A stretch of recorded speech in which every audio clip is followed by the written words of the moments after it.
O Senhor esteja convosco. Ele está no meio de nós. Proclamação do Evangelho de Jesus Cristo segundo Lucas. Glória ao Senhor. Naquele tempo, disse Jesus aos seus discípulos: que vossos rins estejam cingidos e as lâmpadas acesas. Sede como homens que estão esperando seu Senhor voltar de uma festa de casamento, para lhe abrir imediatamente a porta, logo que ele chegar e bater.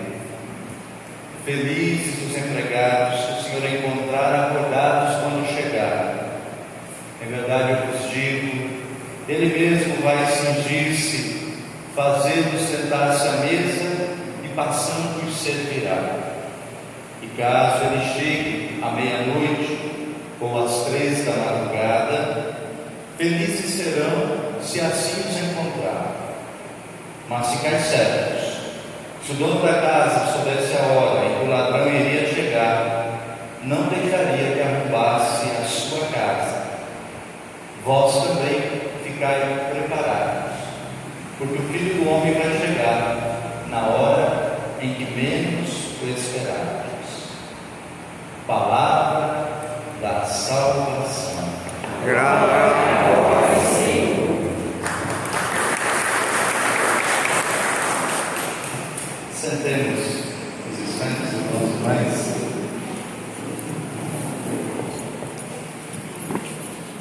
A igreja todos os anos celebra no dia 2 de novembro esta memória de todos os fiéis falecidos. Este ano, dia 2 de novembro, cai no domingo, mas poderia cair no meio dia da semana. Domingo, para nós, domingo é o dia que a comunidade se reúne para celebrar a Eucaristia. Essa é a principal ação da comunidade cristã. Nós todo domingo nos reunimos para celebrar a Eucaristia. E aí a Eucaristia, que a gente muitas vezes também chama de missa, é essa ação litúrgica que tem toda a primeira parte, escuta da palavra de Deus, e depois a nossa atenção se volta para o altar.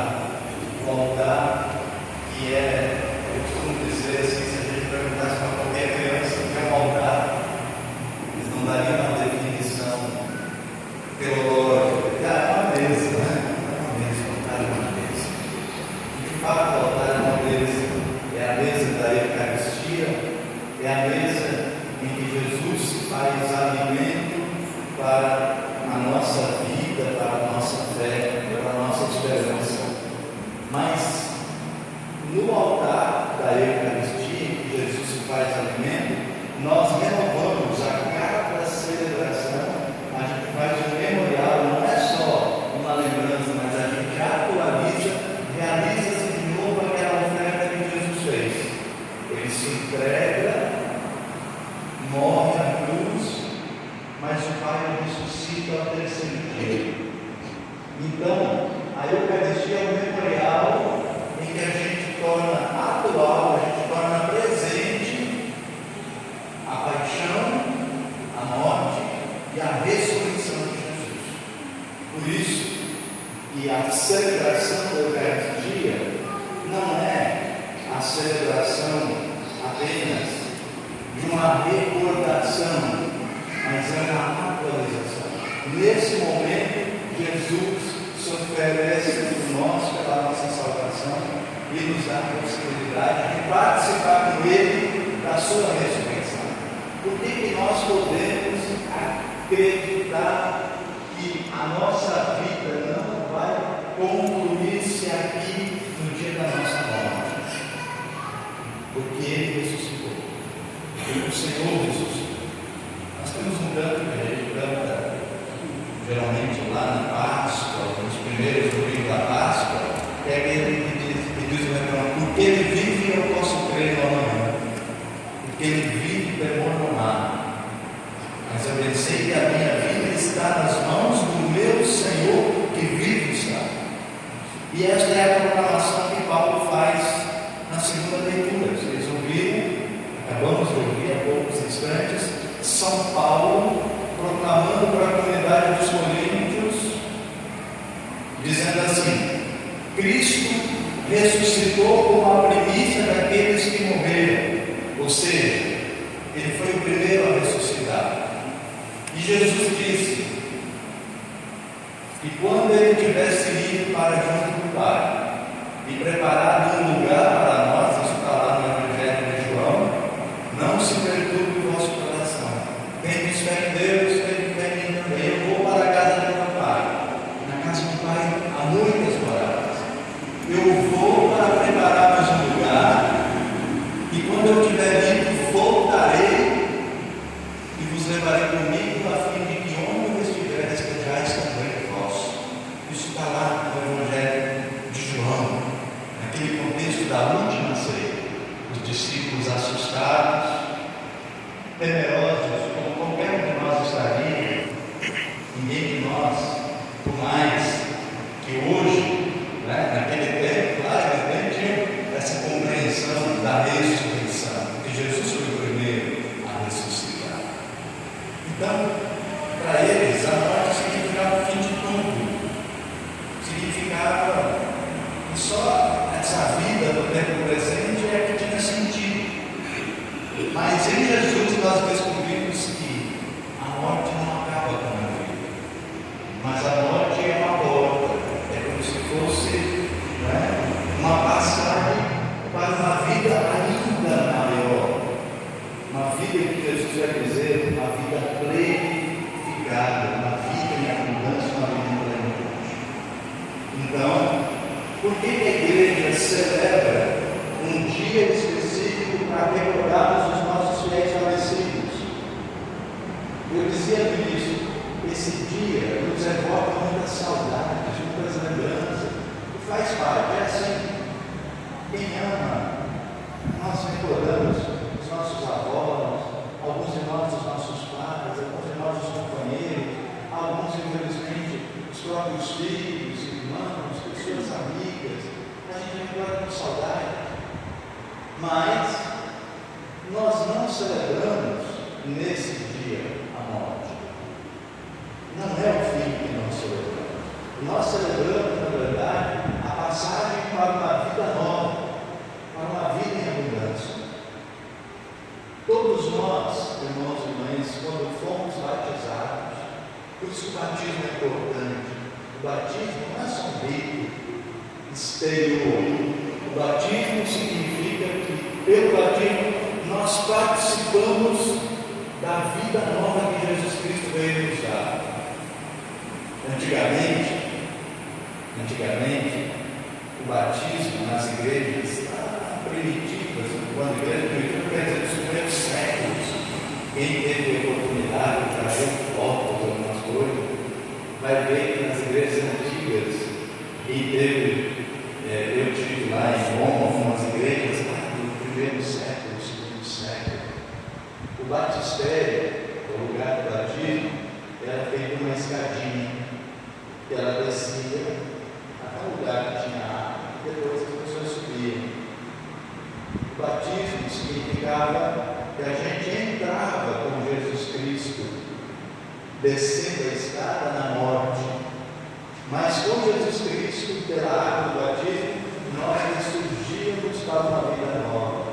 Então o batismo já é o selo, aquele que nos garante que nós participamos da vida nova de Jesus Cristo.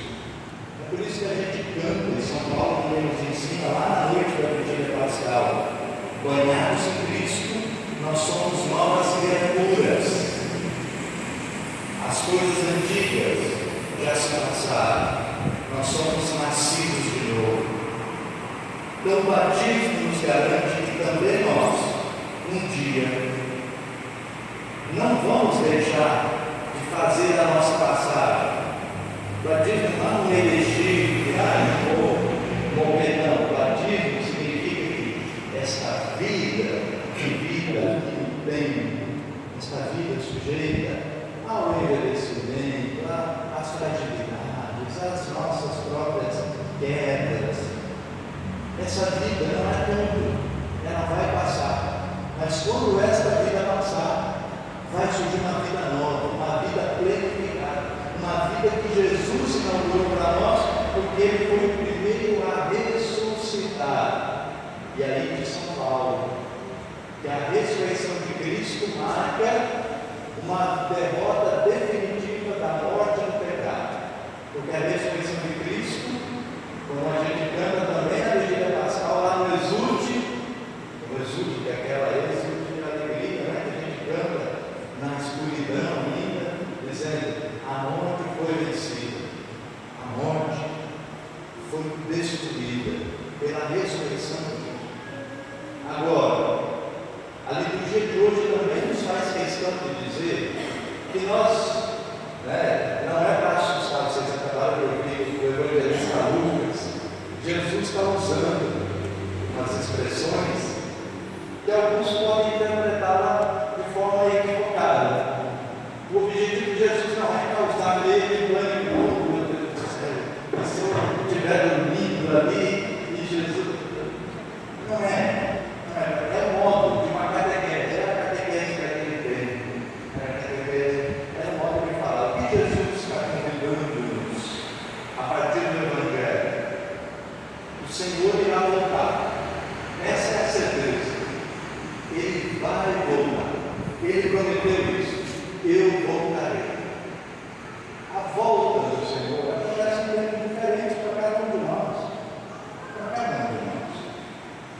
Vai chegar um momento que tudo será renovado, mas isso será o fim dos tempos. Mas o nosso tempo, a gente não sabe. E a gente não precisa ficar pensando também, ai meu Deus, e agora? Não era para a gente ficar buscar. Contudo, Jesus diz que nós temos que estar vigilantes. Ou seja, eu não posso ficar angustiado, com medo, aterrorizado, mas eu também não posso ficar dizendo: tanto faz que eu estou nem aí. Também não. O convite que o Senhor nos faz é que nós vivamos esta nossa vida aqui no tempo presente vigilantes, com as lâmpadas acesas. É uma metáfora. Antigamente não tinha energia. E a lamparina, as lâmpadas acesas ensinavam vigília, de prontidão. Mas que prontidão é essa? É que a gente não pode dar um cochilo, cochilei, aí pronto, se eu voltou, estou perdido. Ele pegou dormindo. É claro que não é o sono que a gente dorme. O sono que pode nos impedir de não participar dessa vida em abundância é o sono de viver a nossa vida aqui nesse mundo sem acreditar nos valores da vida nova que Jesus veio nos trazer.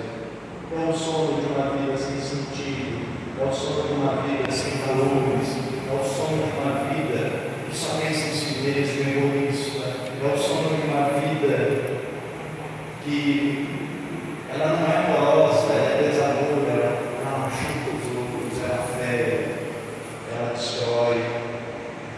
E aí vocês já me ouviram tantas vezes recordar aquela outra, a gente vai ouvir ainda nesses dias aqui, o Evangelho vai chegar para nos dizer, os discípulos vão perguntar para Jesus em algum momento: mas Senhor, como é que vai ser o fim dos tempos?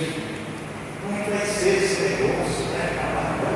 Também naquele tempo lá, os discípulos, os apóstolos ficavam pensando: e aí? A morte sempre causou esse desconforto, como é que vai ser?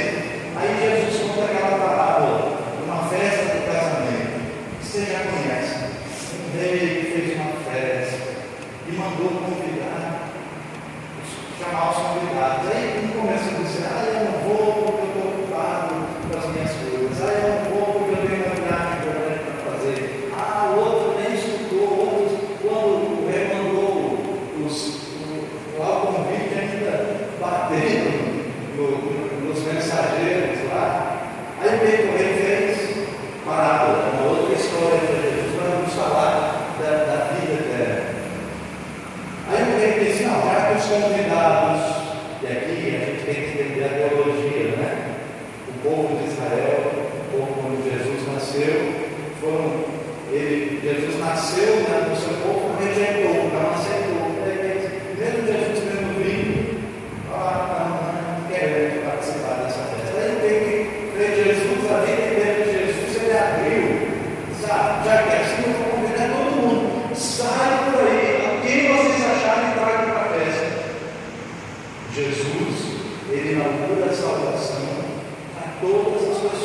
lá na frente, muita gente daí está lá o dono, o rei, andando no meio, opa, como é que essa pessoa ali trouxe a roupa da festa? É estranho, né? Ele mandou a roupa da festa. Não, pode pegar esse aí, traz a roupa da festa e joga ele fora. Você não ouviu essa palavra? O que é essa roupa da festa? É claro que não é um pano, não é qualquer coisa, não é uma roupa bonita. Não é. A roupa da festa, irmãos e irmãs, é a vida que nós vivemos aqui nesse mundo. Não tem como querermos participar da festa do amor, da festa da paz, da festa da vida, quando aqui nesse mundo a nossa vida foi só egoísmo, foi só pensar em nós mesmos, foi destruir o outro, foi humilhar, foi perseguir, foi não se importar. É essa a roupa da festa, não é uma roupa de pano. A roupa da festa não é que eu vou querer entrar no reino de Deus, no reino dos céus, para viver essa festa. E olha que o Evangelho também nos diz uma coisa bonita. Diz que se nós estivermos vigilantes e se estivermos preparados para o nosso momento do encontro com o padrão, ou seja, com o Senhor, Ele mesmo vai fazer a festa para nós. Ele mesmo vai colocar a roupa do servo e vai passar a nos servir. É uma beleza isso daqui, para dizer que nos aguarda, que nos espera na eternidade. Não é uma vida qualquer, é a vida glorificada, é a festa do amor, é a festa onde tudo aquilo que é contraditório em nós, e somos contradição, que nem sempre acertamos, nem sempre erramos, tantas vezes nos magoamos, outras vezes nos damos conta, não sei, machuquei alguém, isso vai desaparecer, que lá é a planificação, lá é o que Deus desejou para nós a vida inteira, o seu amor, que Ele vai planificar em nós. Então, o grande convite hoje, para além de nós recordarmos com carinho, com saudades, vale a pena a gente recordar tantas pessoas que nos precederam, mas é uma lembrança também, para que nós cuidemos do nosso dia a dia, que nós não nos descuidemos, que a gente não viva a nossa vida de qualquer modo, porque a participação nesta vida nova não é uma coisa automática. Não vem para um lugar, vou, pega o elevador, não. A participação nessa festa precisa de uma roupa.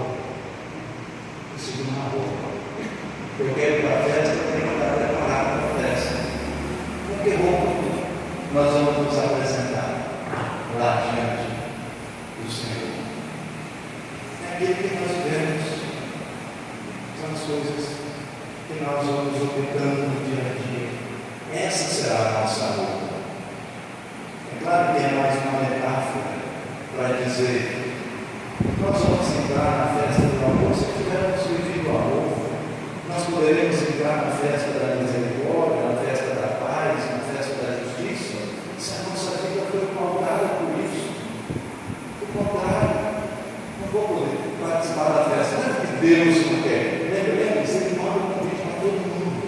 E Ele ainda mostra o que é necessário fazer para chegar nessa festa. Ele faz o convite, Ele dá a oportunidade.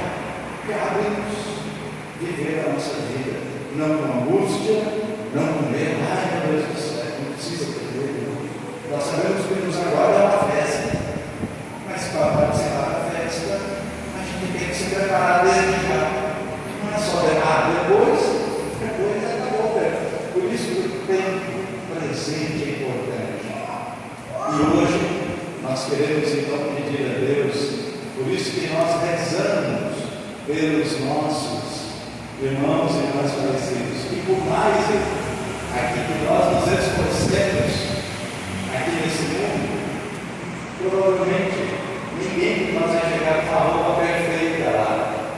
Ninguém vai viver a perfeição, mas aí a misericórdia, o perdão de Deus, o amor misericordioso de Deus, o abraço misericordioso que nós suplicamos hoje para quem nos precedeu, para que chegando lá, mesmo roupa um pouquinho regalada, mas marcada de tantos sinais de amor, de coisas boas, a misericórdia, o abraço da misericórdia, vinho bendito do meu Pai, venha participar da festa que foi preparada para você, desde o início do mundo. Aquele outro trecho da mulher, eu estava com fome, me desse comer, eu estava com sede, me desse beber, estava nuivo, doente, me visitasse. E aí, irmãos e irmãs, nós aprendemos que para poder participar dessa festa, a gente precisa fazer coisas miraculosas, precisamos ter lá grandes, o que Deus nos pede? Humanidade, amor, tudo que está ao nosso alcance, tudo que está ao alcance das opções que nós podemos fazer. Vamos pedir que todos os irmãos e irmãs falecidos possam agora celebrar com a igreja triunfante. Ontem nós celebramos o dia, qual era o dia ontem? O dia de todos os santos. E a Bíblia diz dia dos homens, né? Não é verdade? Agora, você está obrigado a mulher ao vivo, né? É dia dos homens, né? Dia de todos os santos. Quem são os santos e santas? São aqueles que agora estão participando já da festa da eternidade. Ontem era a lembrança de que todos nós somos chamados para participar dessa festa. Ontem era a recordação de que nós já recebemos um convite. O nosso batismo já deu para nós um convite para a gente ir para a festa. A celebração de hoje nos diz com tudo que a gente tem que se preparar para a vigilância. Até o dia em que nós fomos efetivamente chamados a participar dessa festa do céu, a igreja triunfante, porque aqui na terra, vocês já ouviram essa expressão, nós somos a igreja peregrina, aquela que ainda está a caminho, aquela que precisa de conversão, aquela que precisa de lembrar tantas coisas, aquela que ainda está se preparando para a festa. Mas lá no céu, é a festa, os santos de Deus. Que o Senhor, Pai amoroso e misericórdia, acolha cada um dos nossos entes queridos na festa da eternidade. Louvado seja nosso Senhor Jesus Cristo. Para sempre seja louvado. Creio em Deus, Pai Todo-Poderoso, Criador do céu e da terra, e em Jesus Cristo, seu único Filho, nosso Senhor, que foi concebido pelo poder do Espírito Santo, nasceu da Virgem Maria, padeceu sob Pôncio Pilatos, foi crucificado, morto, sepultado, desceu à mansão dos mortos, ressuscitou ao terceiro dia, subiu aos céus, está sentado à direita de Deus Pai Todo-Poderoso, onde há de vir já os filhos dos homens. Creio no Espírito Santo, na Santa Igreja Católica, na comunhão dos santos, na remissão dos pecados, na ressurreição da carne